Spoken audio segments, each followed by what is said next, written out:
तब कैसन बने भैया जी, हम अखिलेश कुमार स्वागत करता नहीं अपने यूट्यूब चैनल भोजपुरी पढ़ाई में। आज हमने के चोल वंश पढ़े सन, जैसे कि जानते हैं कि चोल वंश पिछलो वीडियो में पढ़ रहे सन। आज के वीडियो में हमने के चैनल सन चोल वंश के आगे कड़ी के लेके चलन सन। पिछला वीडियो में हमने के जानले रहे से कहाँ तक, पिछला वीडियो में हमने के जानले जैसे कि चोल साम्राज्य में जो रहे कर वसूलात रहे 1/3 भाग तक, है ना। उस समय में बतैले रहने पिछला वीडियो में उड़ क्यों नहीं कहल जाला, महासभा या सभा कौन कहल जाता है, ये सब बतैले बनी। शायद देख ले के पता हो, ना देख ले तो जाके वीडियो के देखी। आज हमने के शुरू करें सन चोले वंश के समय के कुछ और प्रमुख चीज़ के बारे में देखें सन, जौना के शायद हमारा बुझाता कि वीडियो अच्छा लगी तो जरूर शेयर लाइक करें, और चैनल के सब्सक्राइब ना के लिए हम तो कह दे हम तो खींच लें ना, ऐसे नहीं करना है। चलिए उन्हें आगे बढ़ा दीजिएगा, ठीक है। चलिए चोल वंश के बारे में हम देखते हैं। चोल वंश, ठीक है। चोल वंश में हम लोग कहाँ जाने थे भैया जी, हम लोग चोल वंश के बारे में ये जाने थे पिछला वीडियो में। उड़ किसको बोलते थे, उड़ किसको बोलते थे, उड़ क्या होता था चोलकालीन समय में, महासभा या सभा का होता था, महासभा या फिर सभा। महासभा या फिर सभा क्या होता था ये हमने बताया था पिछले वीडियो में। थोड़ा सा रिकॉल करना चाहते हैं कि पिछले वीडियो में हमने कि ये सब पढ़ते रहनी सन, याद हुई तो अच्छा बात बा, ना याद हुई तो यहू जी से देखें तो कोनो बात नहीं कि वैसे भी मतलब इतिहास में तो भैया जी रटही के बात बा। शब्द कुछ ऐसा आएगा कि आपको रटना ही पड़ेगा, कुछ कर नहीं सकते, है ना। तो इसमें रटने वाली शब्द है, जैसे कि उस समय में हम आपसे अगर बात करें उपज का जो कर लगता था, उपज का 1/3 भाग लगता था, 1/3 भाग लगता था। ये पिछले वीडियो में भी हमने आपको बताया था। आज हमने के जान सकी चोल साम्राज्य में जो सेना होता है, सबसे संगठित सेना के क्या नाम रहे, सबसे संगठित सेना एगो रहे, संगठित सेना। चोल साम्राज्य के सबसे संगठित सेना के क्या कहल जाता है, पदाति कहल जाता है, ठीक बा। ये सब मतलब अब रटही के चीज़ बा, थोड़ा सा देखी। सबसे संगठित सेना के क्या कहल जाला, पदाति सेना, पदाति सेना। चोल समय में क्या होता है कि सोना के सिक्का चलता है, प्रचलन में रहे, जौना के क्या कहल जाता है, ये ध्यान रखे के बाद। चोल कालीन समय में सोना के सिक्का के क्या कहल जाता है, सोना का सिक्का जो होता था उसको क्या बोला जाता था, कलंजू बोला था, कनलजू। या फिर देखिए हमको तो लगता है, मतलब हमारा लगता है कि कनलजू लिखल बनू, ये कहीं ना कहीं शायद कलंजू कहल जा सकत हो के, शब्द में लिखावट में कहीं हो सकता अंतर हो सकता। वैसे भी इतिहास बहुत रहस्य, मतलब इतिहास में बहुत ही क्या बोला जाता है, इतिहास में बहुत ही मतलब कन्फ्यूजन रहेला शब्द के लेके, नाम के लेके, कहीं कुछ लिखा रहा कहीं कुछ लिखा रहा। तो यहाँ पे कलंजू बताया गया है, लिखा गया है कलंजू, हमने कलंजू देखा है। हो सकता है कि कहीं आपको सॉरी हमने कनलजू देखा है, हो सकता है कि आपने देखा होगा कलंजू, कुछ भी हो सकता है। यहाँ बिंदु का अंतर है, इस यहाँ बिंदु रखिए या फिर यहाँ बिंदु रखिए, ठीक है। तो सोना के सिक्का को क्या कहा जाता था, कनलजू कहा जाता था चोल कालीन समय में। उसके बाद सबसे संगठित सेना क्या होता था, पदाति सेना हुआ करती थी। सबसे संगठित सेना कौन सी होती थी, पदाति सेना। कलंजू किसको कहा जाता था, चोल काल के सोना के सिक्का के। 2 पॉइंट याद है। आगे देखल जाओ, आगे बात कर जाओ तो चोल काल के समय में एगो कवि के नाम रहे, चोल काल के समय के एगो कवि नाम रहे, जना के नाम रहे जीवन गोंदर, जीवन गोंदर, ठीक बा, जीवन गोंदर। ये क्या कर रहा हूँ, तमिल एगो प्रसिद्ध कवि रहना, ठीक है। तमिल प्रदेश के एगो प्रसिद्ध कवि रहना, जबकि कलोतुंग द्वितीय के समय में, प्रथम के कलोतुंग प्रथम के समय में यह रहना, कलोतुंग प्रथम, यहाँ एक लिख लीजिएगा या फिर प्रथम कर दीजिएगा, समझ में आ रहा है बात। ये जितने भी पॉइंट लिखवा रहा है ना याद रखिएगा।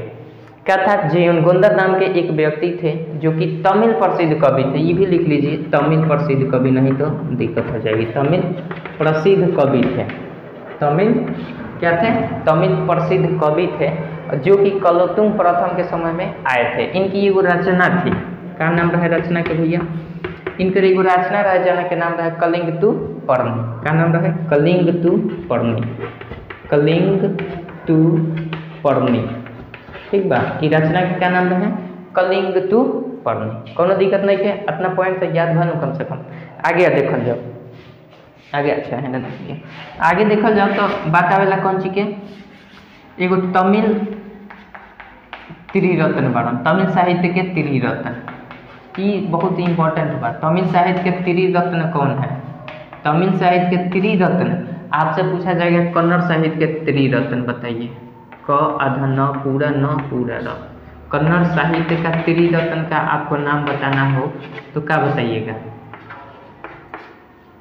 त्रिरत्न पूछल जाई कन्नड़ साहित्य के त्रिरत्न की क्या नाम हो?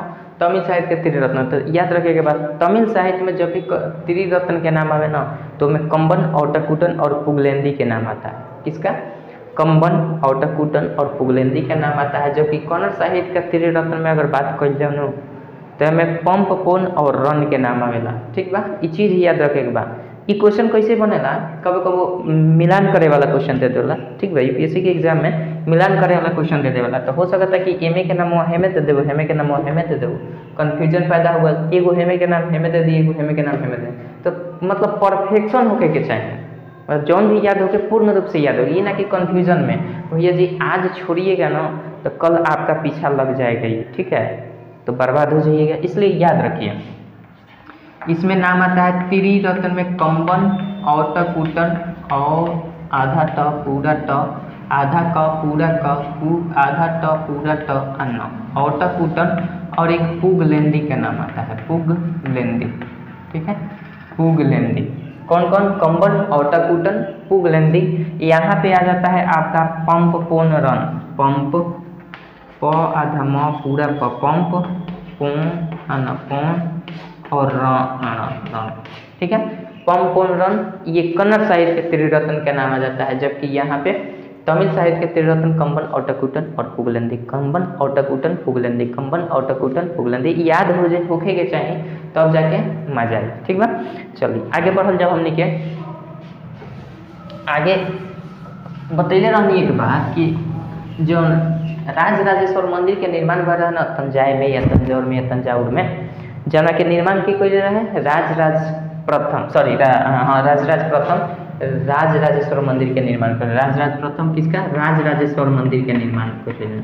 राजराजेश्वर।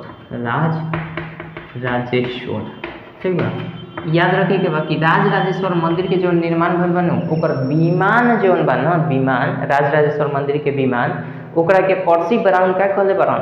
भारतीय वास्तुकला के निकष कहले बरन। भारतीय वास्तुकला का निकष, भारतीय वास्तुकला का निकष, कला का निकष कहा है? किसने? पर्सी ब्राउन ने। याद रखिएगा, पर्सी ब्राउन। कौन कहा है भैया जी? पर्सी ब्राउन ने। किसको कहा है? राजराजेश्वर का जो मंदिर है ना उस पर एक विमान बना हुआ है, उस विमान को क्या कहा है? पर्सी ब्राउन ने। पर्सी ब्राउन ने उस विमान को भारतीय वास्तुकला का निकष कहा है, निष्कर्ष नहीं, निकष कहा है। ठीक है, समझ रहे हैं बातों को?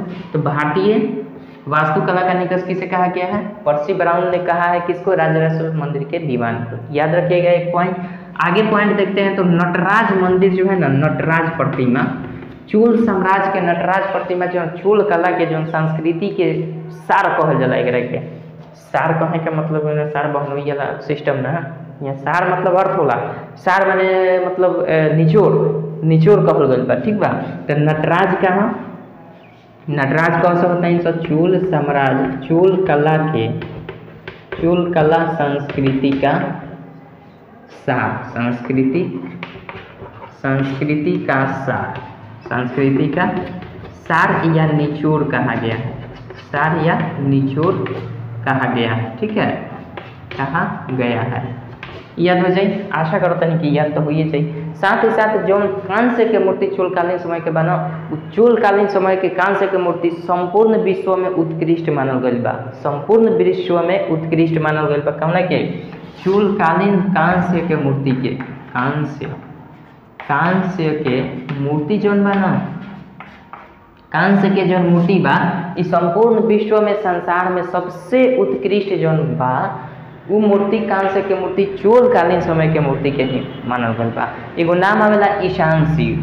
ठीक है, ईशान शिव, ईशान शिव, ईशान शिव के बताओ जला। ईशान शिव के रहे?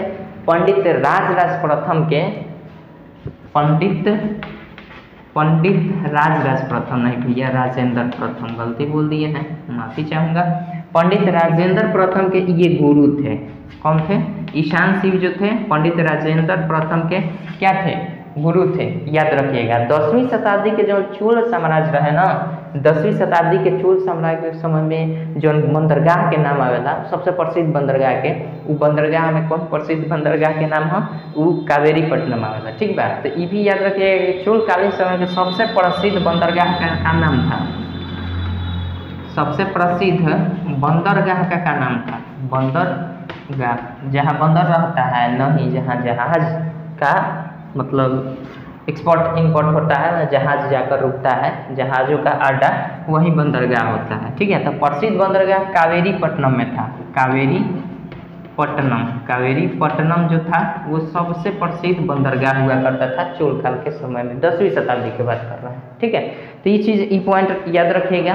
बात करते हैं कि उस समय में चोल काल के समय में आता तो चीज़ याद रखें के बाद, चोल काल के समय में जो प्रमुख वस्तु के आदान प्रदान होता है ना, वो वस्तु के आदान प्रदान में हमेशा मुख्य भूमिका जो निभाव रहे, मुख्य वस्तु का आदान प्रदान का वस्तु जो था, मुख्य वस्तु विनिमय कह सकते हैं, विनिमय का जो साधन था, मुख्य वस्तु विनिमय का जो साधन था वो कौन सा था भैया जी? धान था। कौन भी वस्तु अगर लेवे के बाद, मान ली कि हमरा आटा के जरूरत होगा, मान ली कि हमरा चीनी के जरूरत होगा, तो उस समय में क्या होता है कि धान अगर बा ना, तो मुख्य रूप से धान हर कोई ले लेता है। ठीक बा, धान दीजिए, आपको अपनी आवश्यकता की वस्तु को ले सकते हैं। ठीक है, तो ये मुख्य वस्तु का मतलब साधन था, मुख्य वस्तु के वस्तु विनिमय का। ठीक बा, उसके बाद चोल कालीन समय में जिसे कुछ प्रमुख इल रहे, कब व्यापारी समिति रहे, व्यापारियों का समूह था, व्यापारी समूह। चोलकालीन समय में कुछ प्रमुख व्यापारी समूह है, जहाँ में नाम आवेला वलंजियार आवेला, नाना देशी आवेला, नाना देशी और एगो आ जाला वलंजियार, नाना देशी और मणिग्रामन के नाम आवेला। प्रमुख व्यापारी समूह में देखल जाओ ना, तो वलंजियार, नाना देशी और मणिग्रामन के नाम आवेला। ये लोग व्यापारी समूह एगो रहे, तो ये भी पॉइंट हमने के याद रखे के बाद। व्यापारी समूह कौन सा था? चोल काल के समय में व्यापारी समूह कौन सा था? वलंजियार, नाना देशी और मणिग्रामन। ये सब पॉइंट्स याद रखे के बाद। ठीक, उस समय में क्या होता है ना, उस समय में अगर बात करी जाओ तो सबसे जैसे क्या बोला जाला, जो ग्राम के सभा होता है ना, जैसे ग्राम के सभा ना कम से क्या कहनी सब, उस समय में चोल काल के समय में जो सभा थी उत्तर मेरूर अभिलेख, तनी दिमाग में फ्यूज हो जाला। उत्तर मेरूर अभिलेख जौन बा ना, अभिलेख ई परांतक प्रथम से संबंधित बा। ई पॉइंट याद रखे के बा, परांतक प्रथम से पूछल जा सकता। उत्तर मेरूर अभिलेख क्या से संबंधित बा? तो परांतक प्रथम से संबंधित बा। परांतक प्रथम से संबंधित बा। परांतक प्रथम के उत्तर मेरूर अभिलेख का वर्णन करेला? तो सभा समिति के बारे में वर्णन करेला। क्या? ठीक है, सभा समिति या समिति व्यवस्था, सभा समिति के बारे में वर्णन करेला। समिति के बारे में उत्तर मेरूर अभिलेख जो है वो किसके बारे में वर्णन करता है? सभा में कैसे भाग ले सकता है, कौन व्यक्ति भाग ले सकता है, कौन व्यक्ति भाग नहीं ले सकता है, यही से संबंधित है उत्तर मेरूर अभिलेख। तो उत्तर मेरूर अभिलेख में हमारे क्या मिलता है?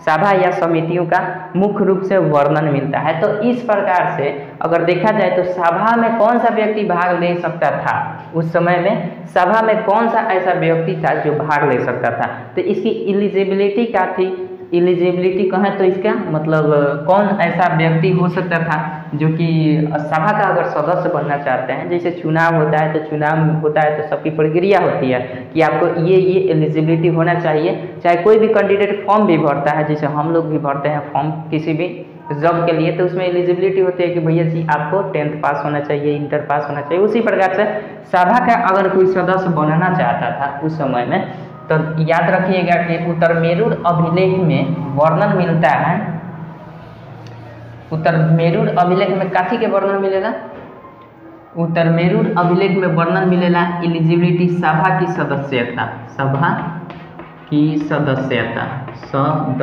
आधा स य पूरा सदस्यता, कौन सा व्यक्ति सभा का एक सदस्य हो सकता था, ये चीज़ का वर्णन मिलता है उत्तरमेरूर अभिलेख में। और उसके अनुसार ये कहा जाता था कि जो जमींदार होंगे ना भूमि का स्वामी, वैसा भूमि का स्वामी होना चाहिए जो कि जिनके यहाँ से भू राजस्व वसूला जाता हो। ठीक है, समझे, भू राजस्व वसूला जाता हो,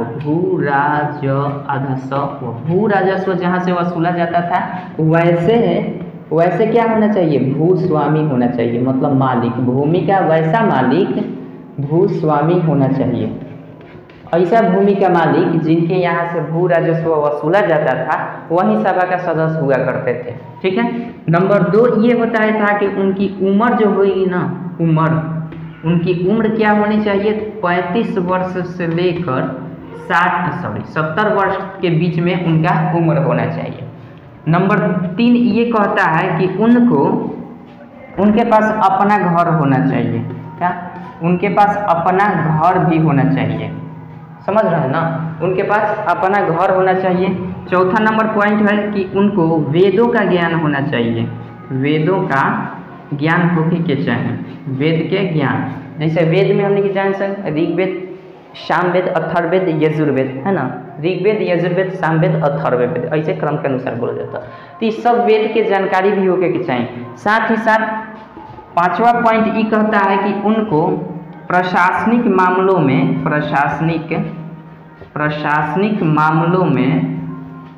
क्या होना चाहिए, अच्छी जानकारी होनी चाहिए, प्रशासनिक मामलों में अच्छी जानकारी होनी चाहिए। और साथ ही साथ भैया जी ईमानदार भी होना चाहिए, तभी सिलेक्शन होगा, नहीं तो नहीं होगा।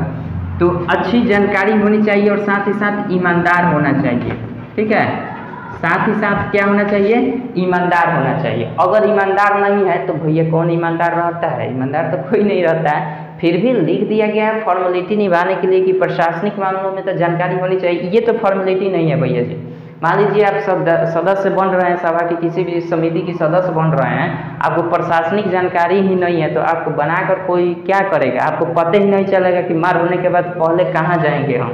तो इसलिए इसके बारे में ये जो कहा गया है, हाँ, ईमानदारी और बेईमानी की जो बात है ये तो फॉर्मेलिटी है, ये तो कह दिया गया कि भैया ईमानदार होना चाहिए, लेकिन जरूरी थोड़ी है कि ईमानदार होगा, बेईमान भी हो सकता है। लेकिन ये जरूरी है कि प्रशासनिक मामलों के बारे में उसे जानकारी होनी चाहिए, वरना दिक्कत हो जाएगी। ठीक है, चलिए अब इसके बाद एलिजिबिलिटी इसका नंबर 6 आ जाता है, ये कि अगर ये 6 नंबर एलिजिबिलिटी में आप देख लीजिए कि अगर उसने क्या किया है, अपने पिछले 3 वर्षों के भीतर, 3 वर्ष के भीतर में अगर कोई किसी सभा का सदस्य वो बना है व्यक्ति, तो वो कभी इस सभा का सदस्य नहीं बन सकता है। भीतर अपने 3 वर्ष के भीतर में अगर किसी समिति का, अगर किसी सभा या समिति का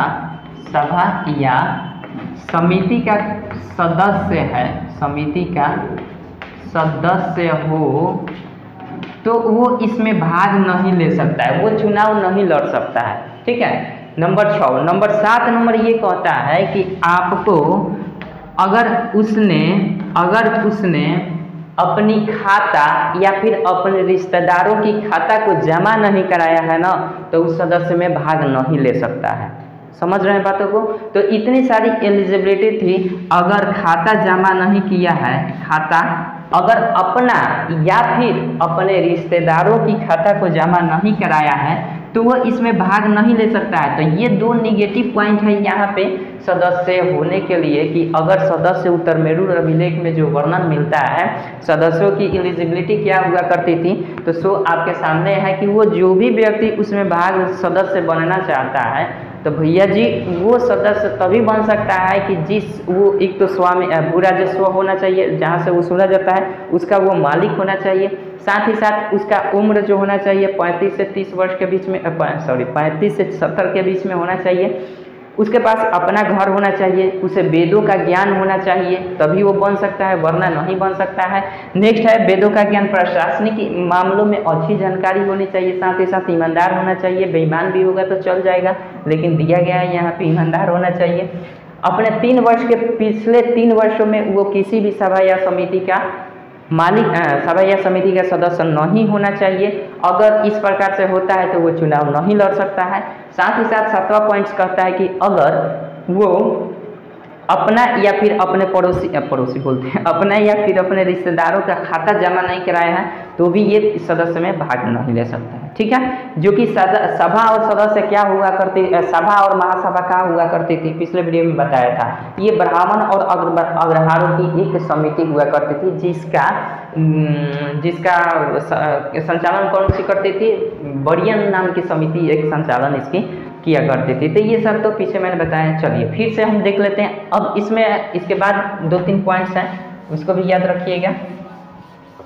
2-3 पॉइंट्स याद रखिएगा। उस समय में भी ना जो विष्णु जी के उपासक हुआ करते थे उनको अलवार कहा जाता था।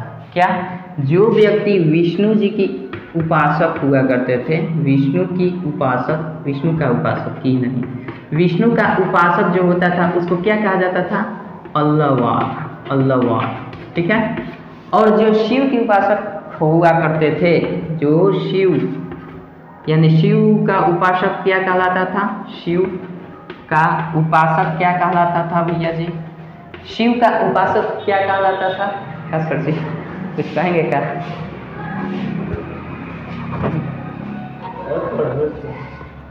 क्या तो ले जाना है आपसे, हमारा कौन डिस्ट्रिक्ट? हाँ 10वीं शताब्दी के बाद, 9वीं 10वीं चोल के समय का। ये में इतिहास में एक है सदी आगे पीछे हो जाला। तो चलिए, शिव का उपासक क्या कहा जाता था? शिव के जो उपासक हुआ करते थे उनको कहा जाता था, थोड़ा सा डिस्टर्ब हो गए थे, आदमी आ गया था। ठीक है, चलिए। तो शिव का उपासक कौन हुआ करते थे भैया जी? शिव का उपासक को बोलते थे हम अलवार। तो विष्णु के उपासक को बोलते थे, शिव के उपासक को हम बोलते थे नयनार, नयनार बोलते थे। समझ में आ रही है बातें? ये 2 पॉइंट याद रखिएगा। चोल काल के समय में जो सड़क हुआ करती थी ना, सड़क, उसका देखभाल कौन सा समिति करता था? सड़कों की देखभाल कौन सी समिति किया करती थी? सड़कों की देखभाल, सड़कों की देखभाल कौन सी समिति किया करती थी? आपसे क्वेश्चन पूछा जा सकता है कि सड़कों की देखभाल कौन सी समिति किया करती थी? तो भैया आप बताइएगा, बगान समिति। कौन सी समिति? बगान समिति। बगान समिति जो थी वो सड़कों की देखभाल किया करती थी। समझ में आ रहा है? अच्छा, चोल काल के समय में जो राजधानी हुआ करती थी ना, चोलों की राजधानी क्रम के अनुसार देखा जाए तो राजधानी में आ जाता है क्रम के अनुसार। सबसे पहले संगमकालीन समय में चोलों की राजधानी कहाँ थी? जब कलिकाल शासन कर रहा था, जो मतलब कलिकाल का वर्णन मिलता है, जो प्रमुख शासक था, तो उस समय में राजधानी उदयपुर हुआ करती थी। उसके बाद तंजाय 10वीं शताब्दी में की बात करें, 9वीं शताब्दी 10वीं शताब्दी में, तो तंजाय हुआ जिसका नाम तंजावुर भी है, तंजौर भी है। उसके बाद गंगैकोंडचोलपुरम हुआ, उसके बाद कांची हुआ। इस प्रकार से इसका क्रम होता है। तो चोलों की राजधानी का क्रम अगर देखा जाए तो ये आ जाता है सबसे पहले उदयपुर, चिरैयुर ना, उदयपुर। ठीक बा, उदयपुर। ओकरा बाद गंगैकोंड, सॉरी, तंजाय या तंजावुर। तंजाय के ही 2 और नाम बा, तंजावुर। ओकरा बाद कौन सी आ जाला भैया जी? तंजावुर के बाद तंजौर भी एक के कहनी सन, मतलब नमवा उहे हाँ, अंतर खाली दिखे में बा। ओकरा बाद आ जाला गंगैकोंडचोल,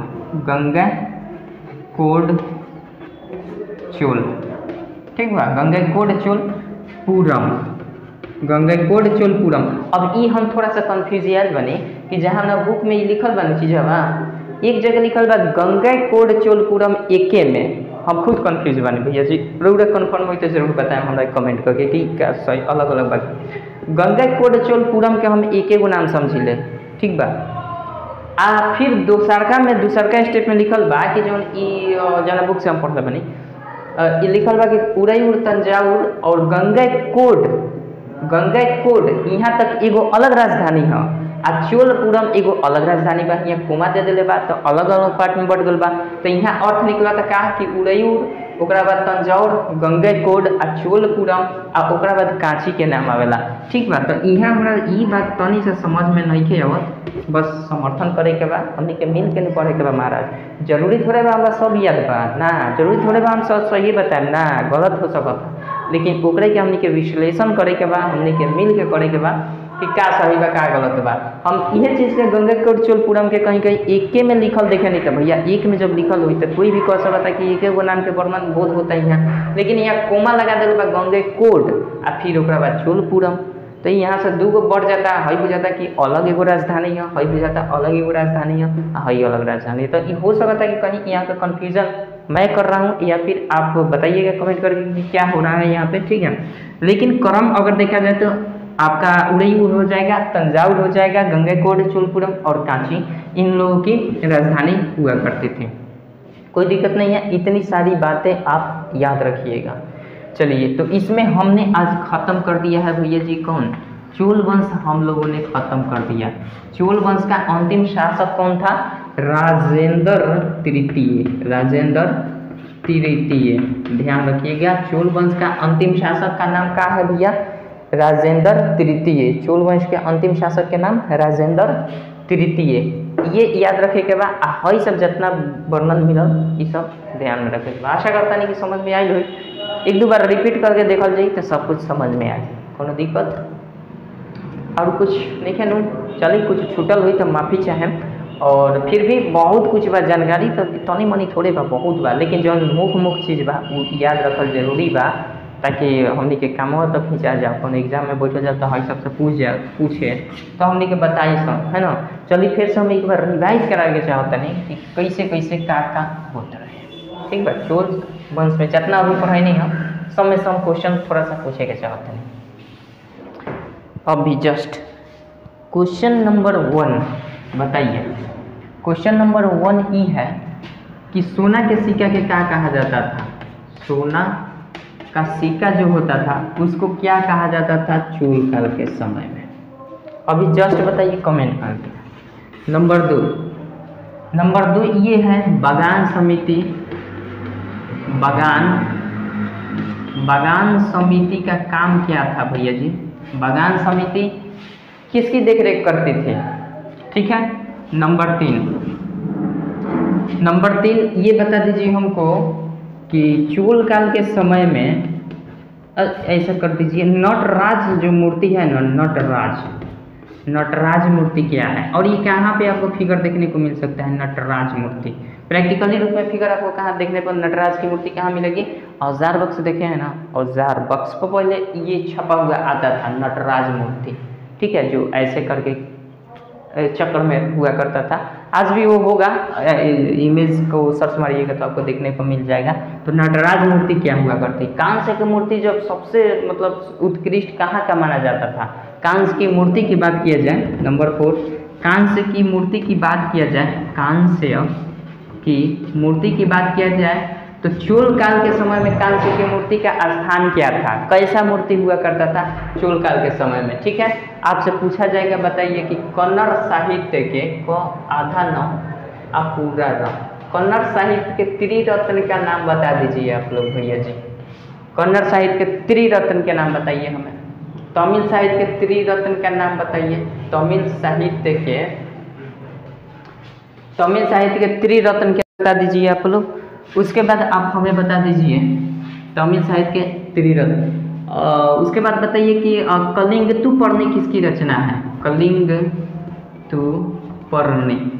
कलिंगतुपर्णी किसकी रचना है, ये बता दीजिए बस।